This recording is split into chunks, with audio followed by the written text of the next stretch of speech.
outnumbered advancers by a wide margin. In bond markets, the 30-year Treasury is yielding 4.54%, and the 10-year Treasury is yielding 3.34%.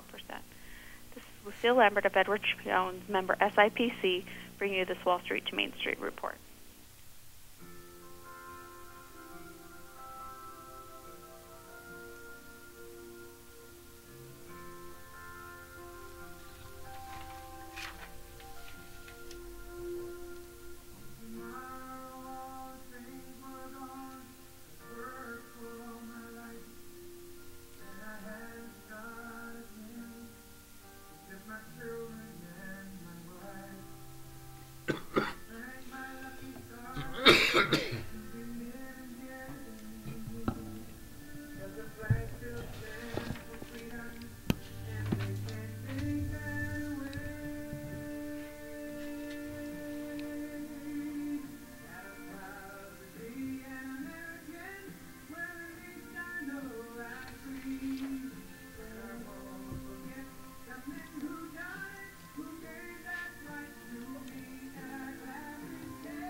Well, good morning, Utah.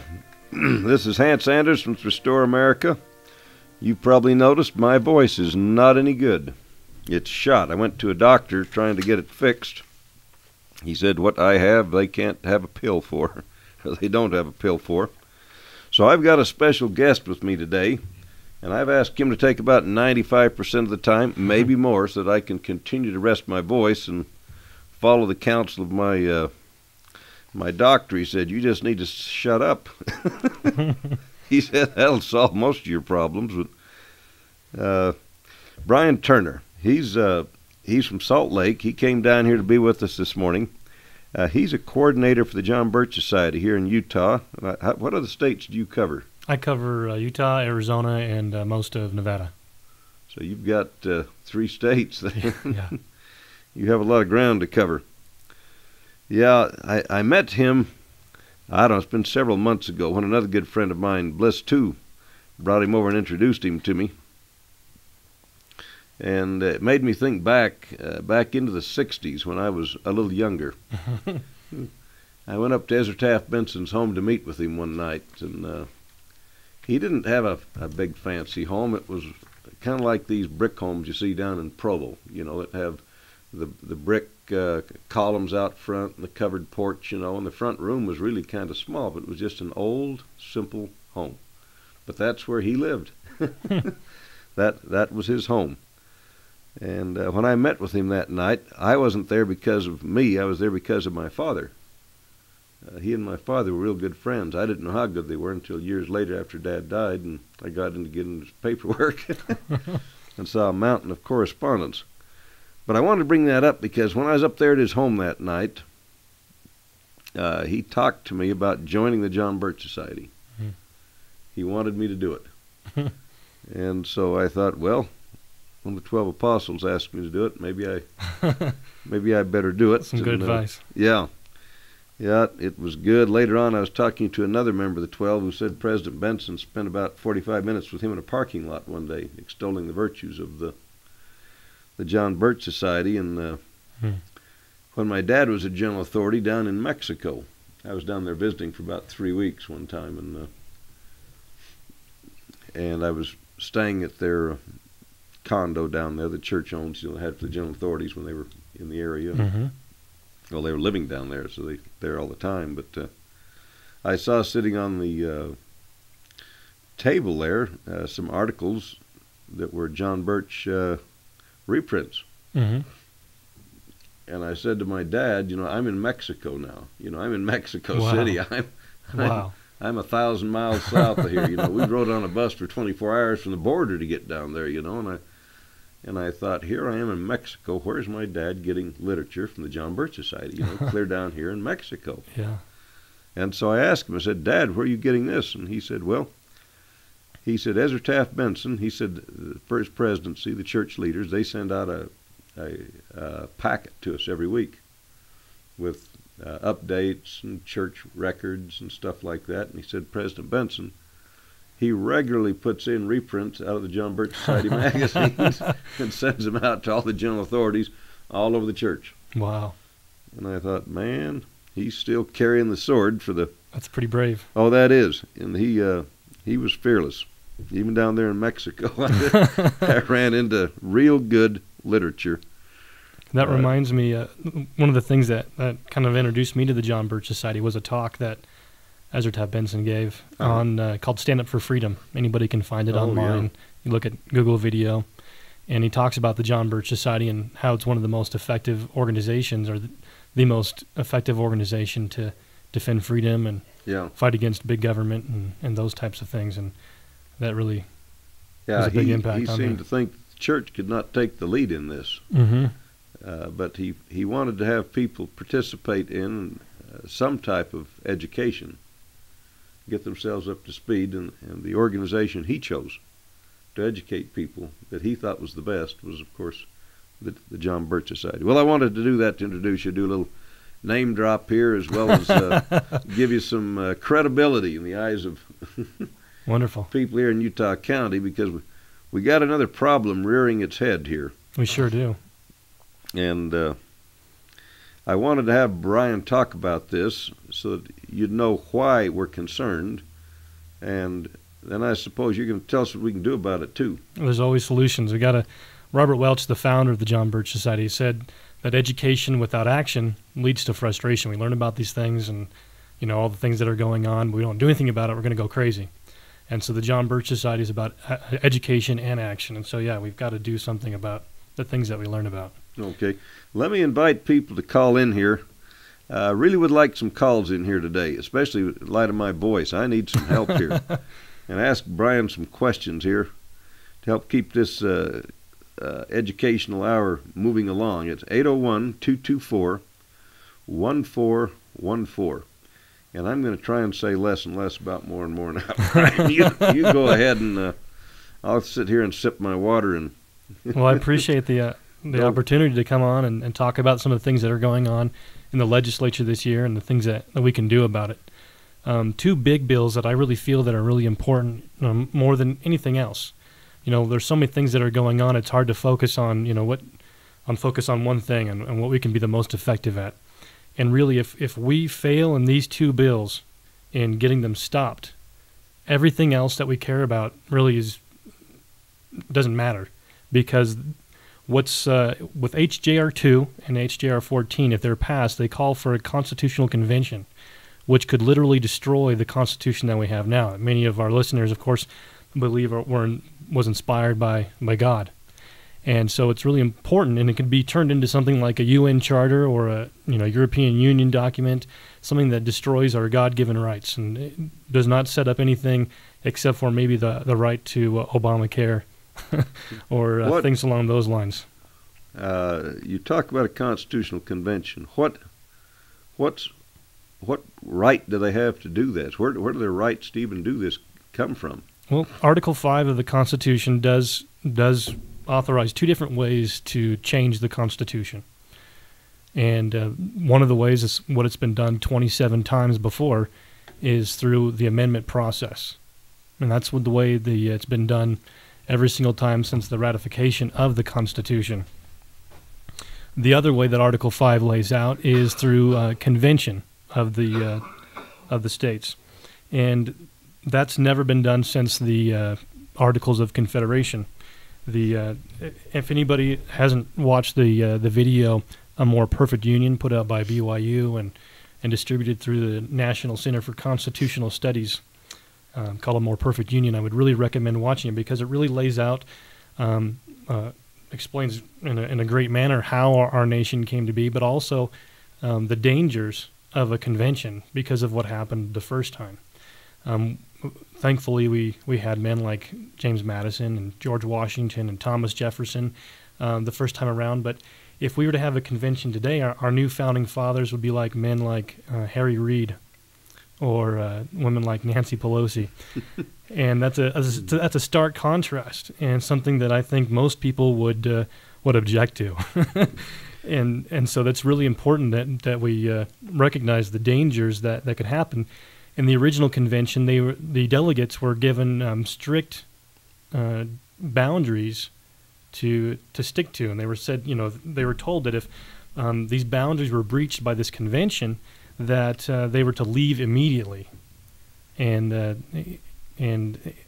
so that to protect the Articles of Confederation. Now, thankfully, we were given the Constitution, but even with those strict type of instructions, they ignored them, and that same thing could and most likely would happen again today, which is why it's so vital that we are fighting HJR 2 and HJR 14, two different calls for a convention. Maybe you could address this issue.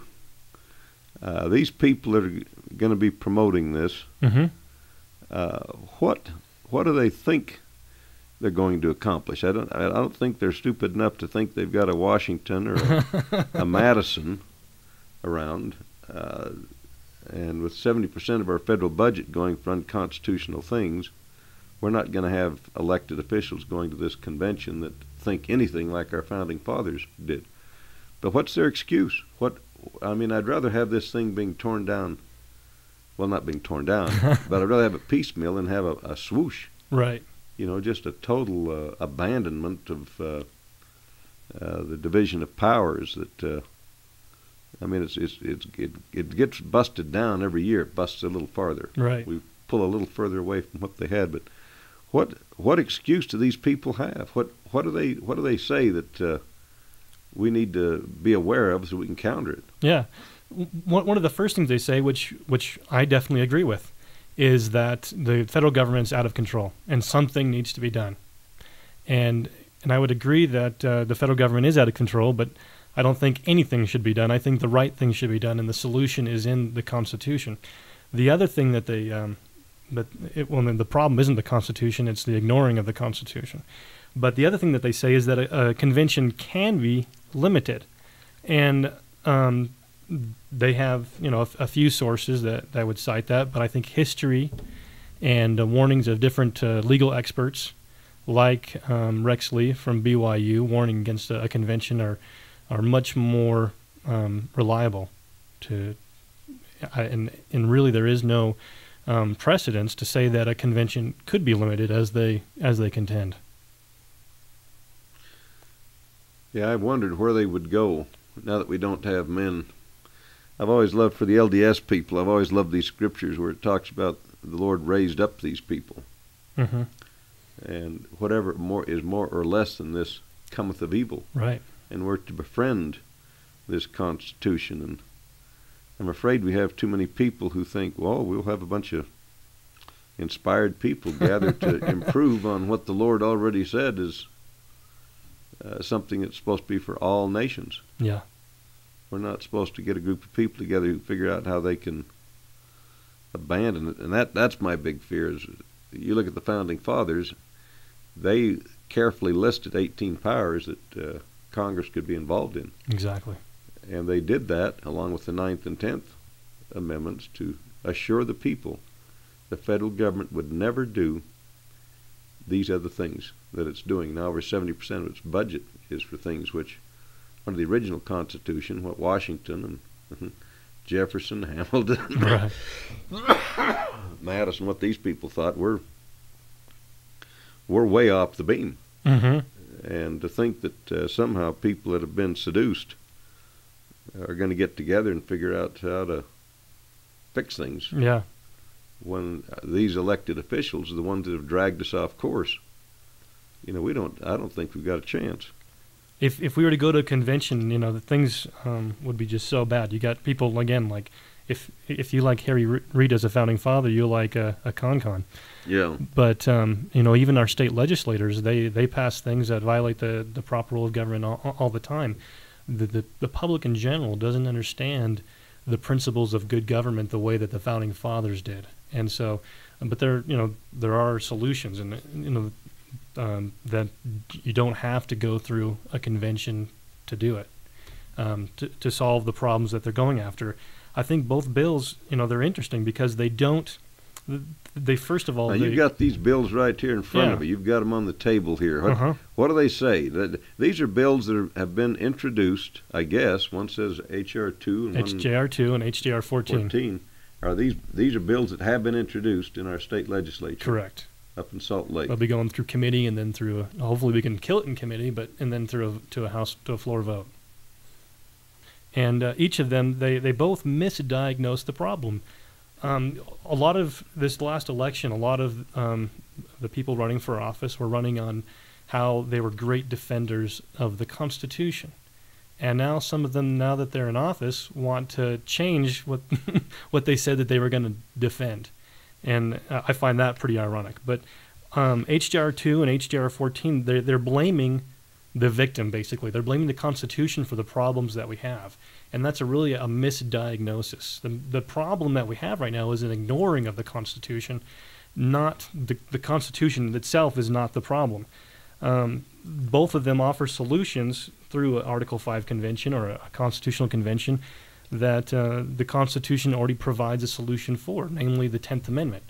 It's saying that whatever, the Constitution doesn't delegate to the federal government, that they don't have the authority to do it, and that's left back to the states. And Thomas Jefferson and James Madison both said that was the states were the ultimate judge of what is constitutional and what they can do about it. James Madison, he said that there can be no tribunal above the state's authority to decide in last resort whether the compact made by them is violated. They are the final arbiter. The states are the final arbiter of what is constitutional and what is not upon them.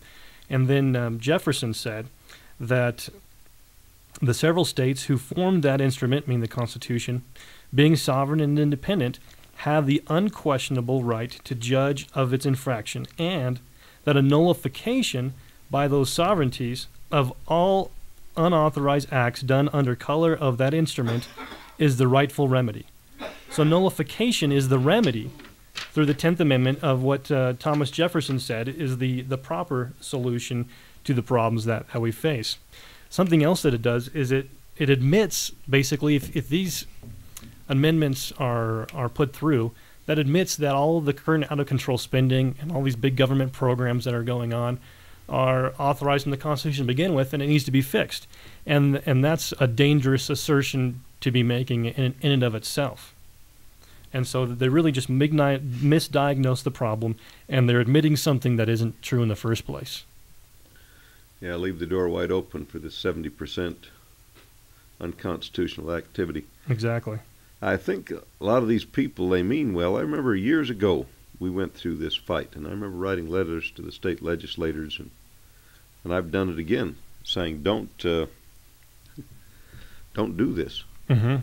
Years ago, I remember going through this fight, and they passed it against my better judgment. But later, the state legislature rescinded it. In 2001, Utah rescinded all their calls for a convention. Yeah, so here we are 10 years later. I suppose we've had a pretty substantial turnover among most of them up there, so we've got to go through and educate. They've got to understand. And that's where the people here in Utah County and throughout the state need to contact their legislators and let them know that we don't like this. This is not something that we're interested in participating in. You're going to do more damage than good. And like you say, I don't think we've got men like that anymore. We sure don't. We don't have them, and especially when among the LDS, when the Lord says, "Hey, I want you to befriend this, support it, and maintain it for the rights and protection of all flesh." Mm-hmm. That's we have no other government on the face of the earth that's been blessed. Blessed by that I mean approved. Exactly. By the Lord, and those are not the kind of people we're going to have at this convention. Not at all. Not at all. If they pull it off. So I'm with you. I hope we can get enough people to contact these legislators and say, hey, we fought this once before, if you're involved in it before, and we still don't want it. Right. This is not the solution.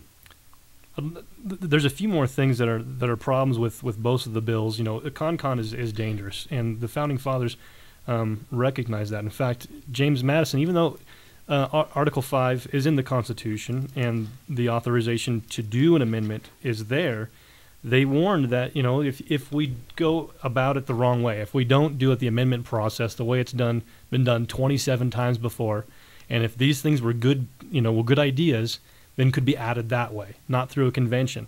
James Madison warned himself, this is if a general convention were to take place for the avowed and sole purpose of revising the Constitution, it would naturally consider itself as having a greater latitude than the Congress.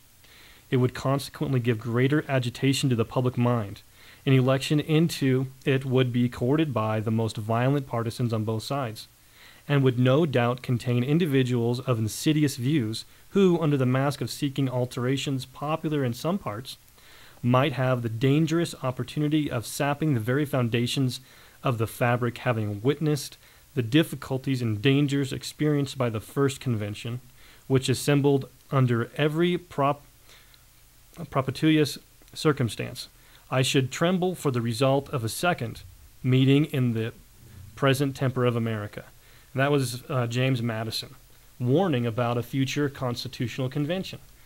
And something else that I find really ironic is that one of the biggest promoters across the country of the new calls for a CONCON is the Goldwater Institute out of Arizona. But their namesake, Barry Goldwater, warned against a CONCON. Yeah. Barry Goldwater said, I'm totally opposed to a constitutional convention. We may wind up with a constitution so far different from that we have lived under for 200 years that the republic might not be able to continue. And so it's one of the most dangerous things, and people from the very foundation of our country to today recognize those dangers, that they can't be controlled. And again, it's a misdiagnosis of the problem. The Constitution's not the problem. Our lack of enforcing the Constitution is the problem. Yeah. If the state legislature sees these things as problems that the federal government's doing, they have the authority already through the 10th Amendment to put a stop to them in the state of Utah. The state of Utah thinks that Obamacare is bad, then we need to nullify it in the state of Utah. Several states are doing that. It's been done Idaho with several. just nullified it last week. Oklahoma did as well. Yeah. And so states are doing it. There's no need for us to call a constitutional convention to rein in the federal government. There's already a tool to do that. And HJR 2, for example, if that's passed, it's a constitutional. It's a convention to say that if 2/3 of the states vote to repeal a federal law, then it's no longer valid. Well, that really puts us in a pickle because, first of all, again, they're already authorized on an individual basis to nullify a federal law. And then also, if this bill is passed, that means if 2/3 of the states don't nullify a law, that means it's constitutional, no matter even if it's in Article 1, Section 8 in the first place. Yeah. And so it's a horrible idea. Even, CONCONs are bad, but these bills in and of themselves are bad. And so it's something that we need to oppose, HJR 2 and HJR 14, with everything that we have. There's two different ways that I would suggest people can do that right now. Is they can go to jbs.org and click on the Stop a CONCON link. And we are also on Facebook. There's a Utah Stop a CONCON Facebook group as well, and you can find that by just doing a Facebook search for Utah Stop HJR 2, as well as our Utah JBS Freedom Campaign on Facebook as well. And so both of those websites have lots of tools and lots of ways for you to be able to know how to contact your legislators to stop HJR 2 and 14. JBS.org, if you go on there, right. I haven't done it yet. I should have, but if I go to jbs.org, I can find how to contact my state legislator. Mm-hmm. Say, stop this. There's a tool on there. You can either email them. It also has links to be able to phone them as well, which is very important because a lot of the legislators right now aren't looking at their emails because they're getting bombarded with them. And so I'd really suggest actually just doing a real quick phone call to their office. We're also going to be organizing face-to-face visits with legislators as well. So if you get on to our Facebook group and you'll be able to find out when those things are, and so you can help participate in that. Okay. We have a call from Provo. Are you there? Yes, hello. Well, good morning. I appreciate you calling in. Thank you. What is your question? Well, I was wondering who's sponsoring these two bills in our state legislature. HJR2 is sponsored by David Clark. David Clark? Where's he from? He's Like from what part of southern. He's from southern Utah in the St. George area. Okay. And then HJR14 is sponsored by Brad Daw. Brad Daw? Bradley Daw. DAW. I think, if I remember correctly, isn't he from Orem or? Yeah, he's down here. I remember seeing his signs. He's down here somewhere. So Oh, really? I'm trying to remember where I Okay. saw him, but Okay, but you just contact... Just contact your legislator, and you can, if you go onto the legislative website, you can either do a search to find out who yours is, or you can call the 800 number on the website, and the operator will connect you to your legislator. Okay. Excellent. Thank you so much. Thank you. hey, thanks for calling in. All right. Have a good one. Thank too. you. Bye. So yeah, HJR2. I mean, so HJR2 would actually weaken the Constitution itself. You know, their whole thing is, we need to fight the federal government and their unconstitutional laws. But what this amendment would actually do, it would weaken the 10th Amendment, and it would basically say Article 1, Section 8, the enumerated powers of the federal government, are basically null and void. Now they can do whatever they want as long as 2/3 of legislatures don't say no to them, and which is just one of the most dangerous things I can think of. And then HJR 14 is another a horrible bill that would say that it calls for. It says basically that if the federal government wants to increase the debt, they got to go through the states. But again, that does the same exact thing. It says that as long as the states don't object to it, they can spend whatever they want, which is just insane. I mean, the Article 1, Section 8 is very clear on what they're allowed to do and what they're not allowed to do. And again, I understand what their thinking is, that we want to be able to do something about the federal government, but they're again blaming the Constitution when the Constitution's not to blame. Ignoring the Constitution is where our problem is. And the state legislature, if they have got a problem with what the federal government's doing, they have authority already to stop it. We don't. If California wants to go along with whatever the federal government's doing, unconstitutionally, of course, then they've got the right. They can do that. But Utah, through the 10th Amendment, can nullify it, as Thomas Jefferson said that they could. So this is the great test to see if people are aware about this other. And I think Idaho, they were the 27th state, if I remember right, that voted to nullify it. And that's a term that, you don't hear. When was the last time you heard about a state legislature saying we're going to vote to nullify something the federal government is doing? The states have let the federal government get away with too much for too long. But there is precedent. It's been done before. In 2005, the federal government passed what was called the Real ID, a national ID card. Yeah. Yeah, I remember that. Yeah, basically, the whole, your papers, please type of a situation. And the states started to nullify it. They didn't call it nullify. I mean, that was kind of a term that was forgotten from Jefferson, that's kind of coming back to in vogue now. But state legislators across the country were saying, you know what, we're not going to take part in Real ID. It's a violation of the Constitution, and under the 10th Amendment, we have the authority to say no to the Real ID because they're not authorized to do it in the Constitution. In Arizona, for example, it's again one of the areas that I cover, and I was down there, and our National Director of Homeland Security, Janet Napolitano, was the governor of Arizona at the time. And when we introduced the bill there to nullify the Real ID and have it so it wouldn't be in effect in the state of Arizona, she came out with a press conference of her own, and just basically laughed about it and said, you know what, they shouldn't even waste their time because I'm just going to veto this bill if it goes anywhere. So just don't even waste your time. And that was a little bit discouraging, of course, to folks. But we said, you know what, we've got to do the right thing. Whatever she does, that's her problem. But we've got to do what's right and let the consequence follow. And so the members of the John Birch Society and their allies got together and worked with their legislators, worked with both Democrats and Republicans. Republicans are going to be affected by it by one thing. They're going to, their hot buttons against Real ID are going to be one thing, and Democrats are going to be another. And so we talked to both sides in areas of agreement. We talked about, with Republicans about state, sovereignty and the importance of the federal government not telling them what to do with their state driver's license and IDs. And limited government, of course, isn't always a big issue for those on the Democratic side of the aisle. And so we talked about it from a civil liberty aspect. And so we're able to change votes and get people to understand from their aspect why a Real ID is bad for everybody. And we were able to get both the Senate and the House in Arizona to go along with it and pass a nullification of the Real ID. So we said, oh, my goodness, now what do we do? Now that the governor promised to veto the bill, we did all this great work and got it passed, and she said she was going to veto it. And so with the Democrats that we were able to, because, of course, she's the same party, she's a Democrat, and so we worked with Democrat leadership and asked them, will you use your influence with the governor to get her to at least not veto it? Because she had three options. She could have vetoed it, left it alone, and let it become law, or she could sign it. And so they agreed to do that.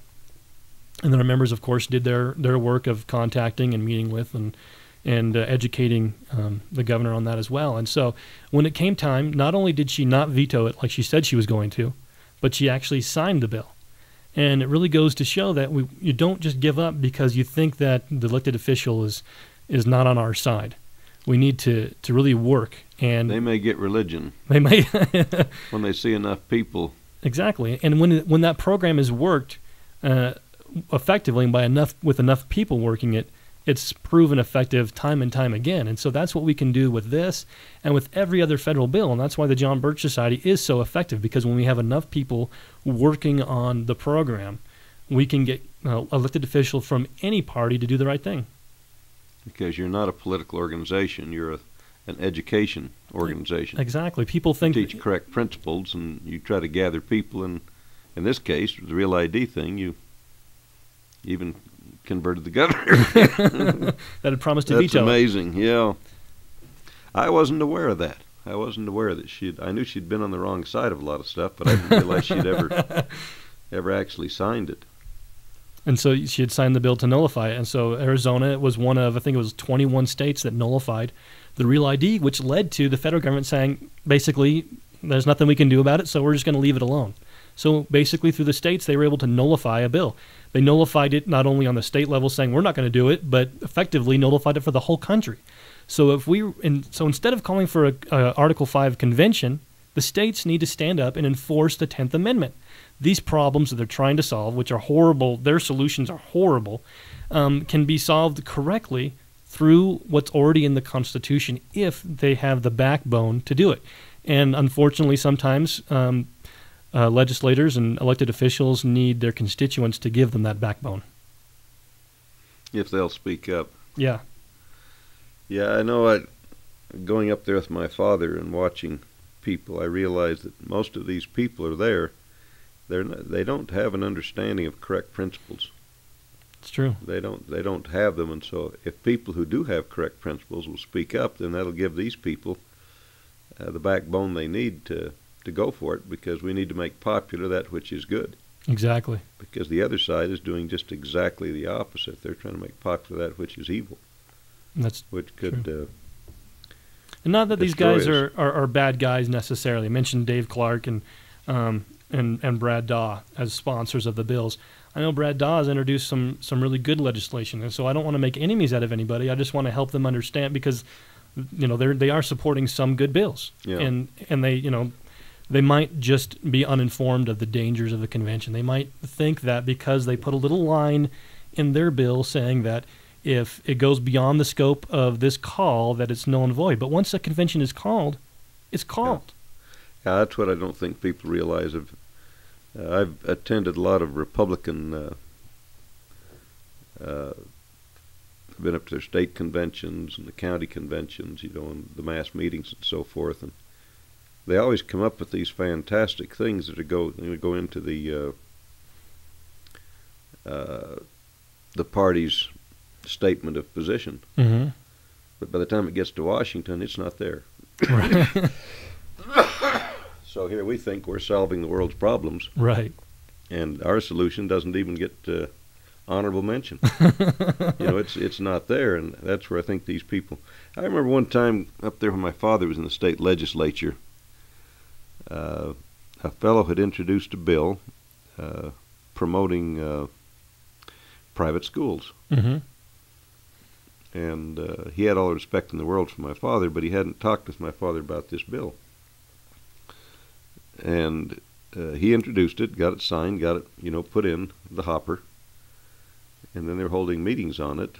And my father pointed out, because my father tried to do something like this before, when he'd been up there. And he pointed out that the way this was written up, the public educators, like our Alpine School District and the state school board, throughout the state, they would control the curriculum, the qualifications of the teachers, the books and manuals that would be used, and they would make sure that you had a godless, Right. socialist, humanistic program in your private school. Mm-hmm. And so when my father went through and pointed out the weaknesses that would be put upon the private schools here in the state, if his bill passed, he said, well, I hadn't looked at it like that. I was standing there, next to my father when he was talking with him, and he says, I'm going to withdraw this. Oh, good. And so sometimes they just need to have someone that they respect, someone that can reason with them. It's so easy for legislators to get caught up. I mean, are we talking to them as constituents every day, or are lobbyists talking to them every day? They put their arm around the legislator and tell them how smart they are and what a good job they're doing, and then they can use, now that the legislators all feeling good about themselves and this guy just complimented them, they're going to have their ear to them, and so they're going to listen to them because are their constituents calling them? No, they're at home doing their day-to-day lives and leaving it up to lobbyists to influence our legislators. But really, even the good ones, several I've met have fallen into this that are really good people that when they have the principles properly explained to them, they say, "Oh my goodness! If I just seen it if I just kind of understood it from that angle, it all makes sense now." But because not enough of us are enough of the time contacting our legislators. Not that it has to be an everyday type of thing. It doesn't have to be a full-time, deal like a lobbyist. It just, just if enough of us once every week or every month or so contact our legislators about an important issue, that's going to have a much bigger impact than a lobbyist because you're voting for them. Right, and if you can raise enough public interest and get enough people to contact him, they're going to realize. I mean, you've seen these statistics. One letter says there's probably 100 out there or whatever that think this, but they didn't all bother to write. Yeah. If one calls, there's probably 100 more out there that thought about it and are ticked. Yeah. It's like my wife. She called Rex Lee's office here. Was it the day before yesterday? They're getting ready to vote on some new gun bill. Mm-hmm. Some new gun control bill that Harry Reid is promoting. And she was asking this person who worked for him, worked for Rex Lee, how he was going to vote. You mean Mike Lee? Mike Lee. Yeah. I'm sorry, yeah, his son. And she wouldn't say. And I thought, good heavens, here he waived the Constitution. And my concern when he got elected was that he had supported John McCain, and he's one that I think could go right if enough people speak up. But here we are having a gun control bill being introduced by Harry Reid, and he's not willing to say how he's going to vote. One way or the other. Yeah, one way or the other. I mean, these guys get back there, and they become part of this lifted up crowd. I mean, my wife has a stack of letters. She's always writing Hatch. She's got a stack an inch high, and you can read every one of those bills, or every one of those letters where she's written him about some bill, and some of them are 1 or 2 pages long, his answer. But never once does he say how he's going to vote. Right.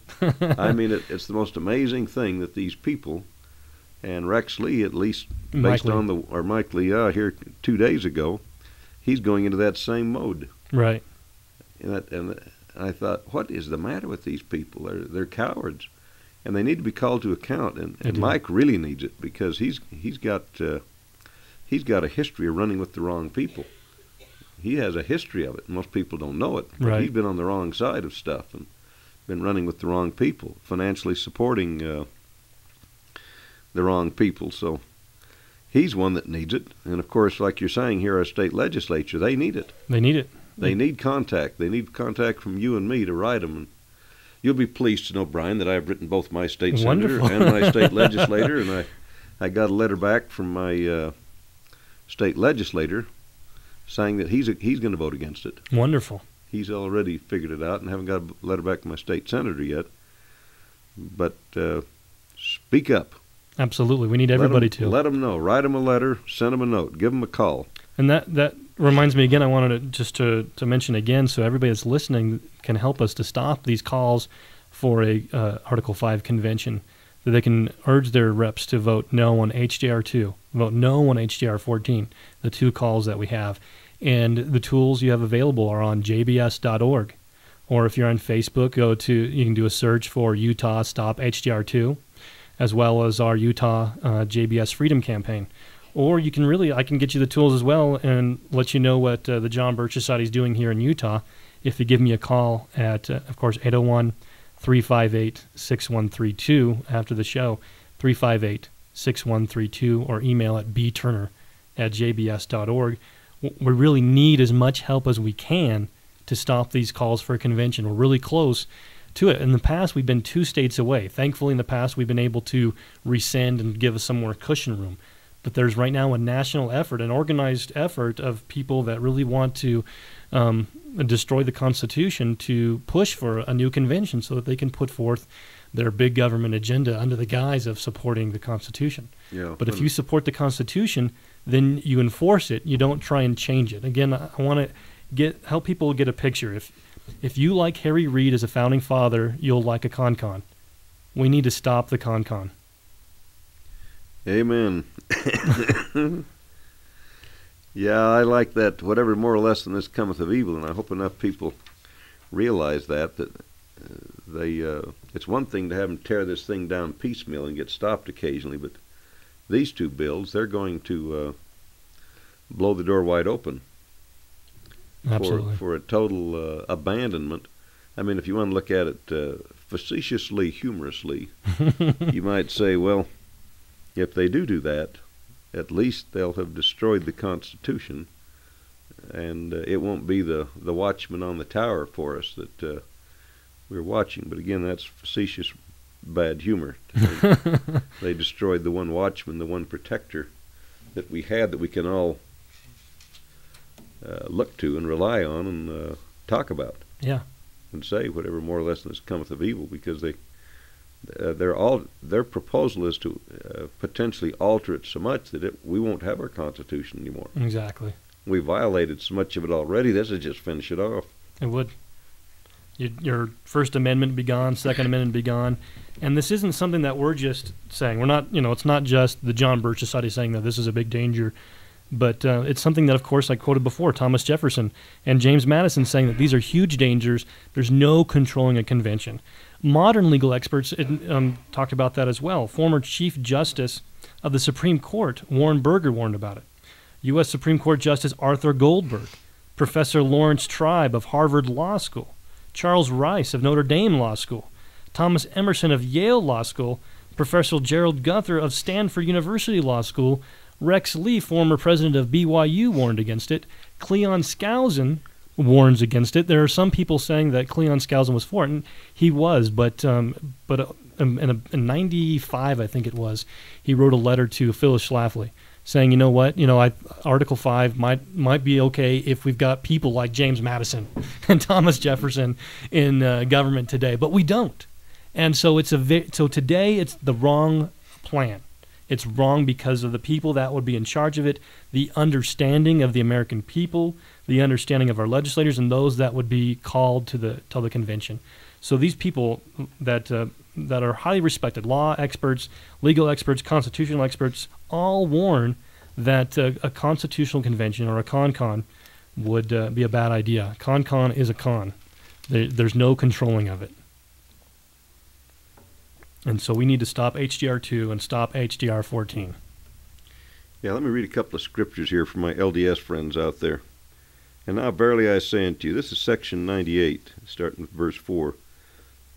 And now verily I say unto you concerning the laws of the land, it is my will that my people should observe to do all things whatsoever I command them. And that law of the land, which is constitutional, supporting that principle of freedom, is maintaining rights and privileges, belongs to all mankind, and is justifiable before me.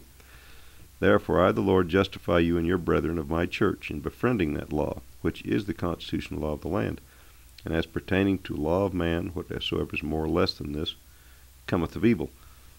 And so I suppose we're each going to have our own opinion of how far we can adjust the Constitution before we're going to say it's cometh of evil. But I hope most of us that are LDS and read these scriptures, and there's others, you don't fool with this thing. That's for sure. Leave it alone.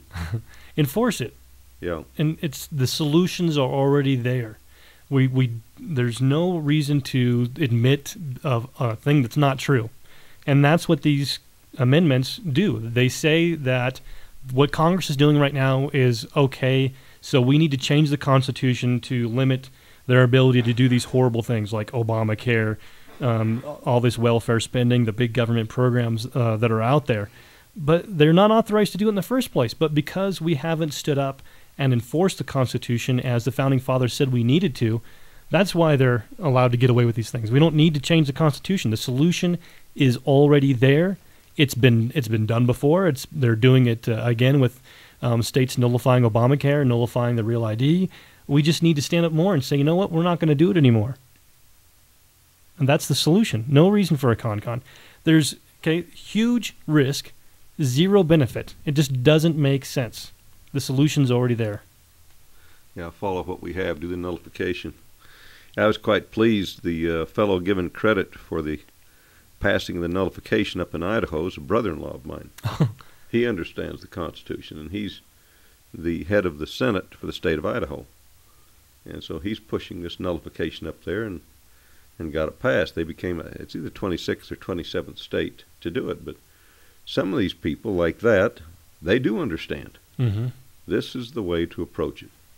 Go after it with nullification. Don't be turning these bureaucrats loose on my Constitution.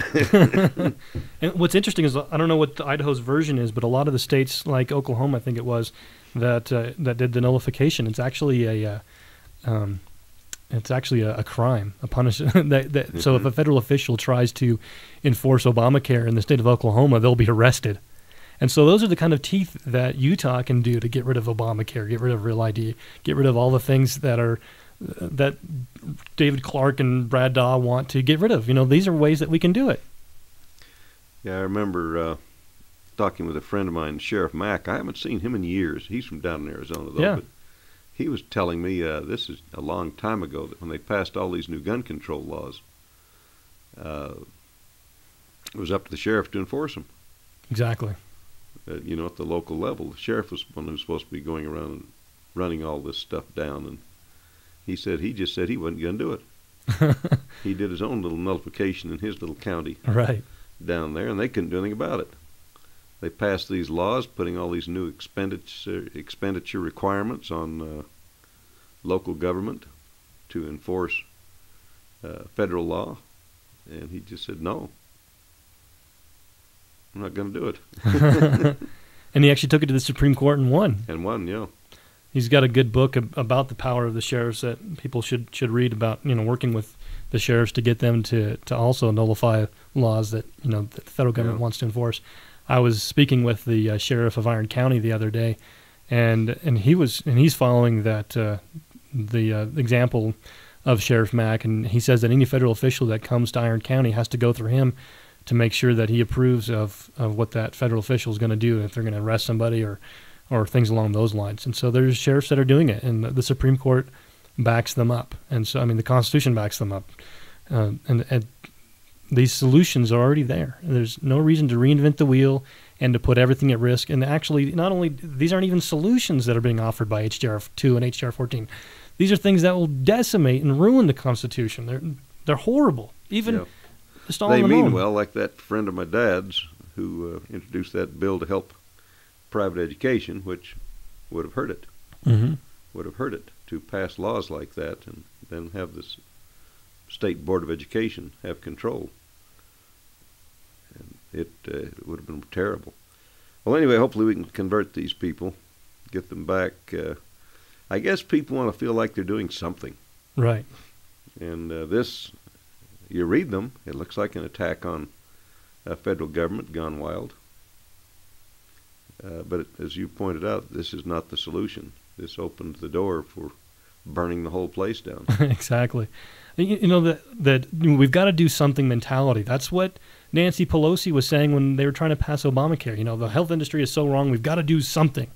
You know, well, even with this, just because we got to, you know, there is a problem, and just because we have to do something doesn't mean we should do anything. There's a proper way to do it, and that's enforcement of what's already there. The solution's already in there. It's something that we don't need to just do anything. And again, not only is a con a bad idea, but these amendments themselves, even if Congress did them the way that it's been done 27 times before, these are just bad amendments that basically negate the Constitution. They say that Article 1, Section 8, if HJR 2 and HJR 14 were to pass, they would basically say that Article 1, Section 8 of the Constitution no longer exists. That whatever, as long as the states go along with whatever the federal government passes, it's now okay, which is just dead wrong. It's dangerous and it needs to be stopped. Yeah, it would get permanently boiled, never have anything to stop it with. And I was doing a study on the federal budget, and I've talked about this in past shows. 1900, less than 1% of the federal budget was for socialist programs that were outside the proper role of government. Now we've pushed it up over 70, and it's been piecemeal. Mm-hmm. You go back and look at the federal budget and how we have spent money in this country, and it grows. It's been piecemeal, but it just grows and grows and grows. Yeah. And the way to stop it is to go back to the Constitution, which is there. It's there, and we don't need to take a chance of turning who knows who loose on it. Yeah. What if they ignore the Constitution now? What makes them think that adding a couple more lines will make them obey it all of a sudden? It just, on every level, it just doesn't make any sense logically. Yeah. Just look at it logically, and the Constitutional Convention doesn't make any sense. Yeah. Hey, we have another caller. Good morning. Go ahead. You're on the air. Good morning. Did we lose you? Do we still have you? Someone called in and we're trying to talk to you. Maybe you'll have to call in again. Now we've lost you. Well, let's. Hello, are you there? Yes? Hey, good. Go ahead. What is your question? Oh, I was curious, where would be the best people to contact to try and convince them not to be for the CONCON? Do we go to our state senators or these local ones like Margaret Dayton and, well, Brad Dawes, the one that started this, Mike Lee? I haven't been able to even get through to Senator Hatch's office. They don't ever say whether he's for or against. On these bills, HJR 2 and HJR 14, this is a state issue, and so this is something that we're dealing with at the state legislative level. So if your legislator is Brad Daw, then we need to have you call him and explain to him, or just tell them that you know, at the very minimum, just urge him and let them know that you are opposed to any CONCON. Okay, and so this is a state legislator issue. State, okay. That's what I wondered. Thank you very much. Thank you. And again, the website you can go to is jbs.org. Yep, and they've got tools you can go to contact your state legislators. You can go to the state legislative website, and they've got an 800 number that you can call. That there's a switchboard, and if you don't know who your state legislator is, call that number, and it will go, and they'll be able to connect you to who your legislator is. They'll just ask for your address. Also on the website, jbs.org, you just type in your address, and it automatically knows who your legislator is, and just kind of fiddle with the it's got a pre-written email already written out, and I would just recommend maybe fiddling with the title a little bit in the first few lines. Put your own words into it so that way they know that it's not just a mass email, that they know that this is you as a constituent letting them know that that you don't want a con. And I'd really recommend you taking advantage of that tool on jbs.org. And also, we're going to be, again, like I said earlier, setting up some face-to-face visits with state legislators. And I'd really recommend you go on, if you're already on Facebook, to go on and find our Facebook page, Utah State Stop HJR2, and get the tools that are available on there, the information that's available on there. Or you can call me, Brian Turner, the coordinator for the John Birch Society here in Utah, after the show at 801-358-6132, or email me at bturner@jbs.org. Well, that's great. Well, we got about 1 minute. We're out of time. But I'm glad you came down this morning. I appreciate the opportunity. Yeah, I'm glad you showed up. I was going to have to do a rerun of one of my prior shows because my voice is so terrible. But this is so neat. You made yourself available and could talk about this project. And I hope, my fellow Utahns, you'll contact your state legislator, your state senator, let them know. You can go to jbs.org to find how to contact your state legislator, your state senator, and let them know you're opposed to it. All right, well, that finishes for today. We'll see you next week. Hopefully my voice will have improved by then. Thank you, and have a good day. Hans Anderson signing off, and thank you.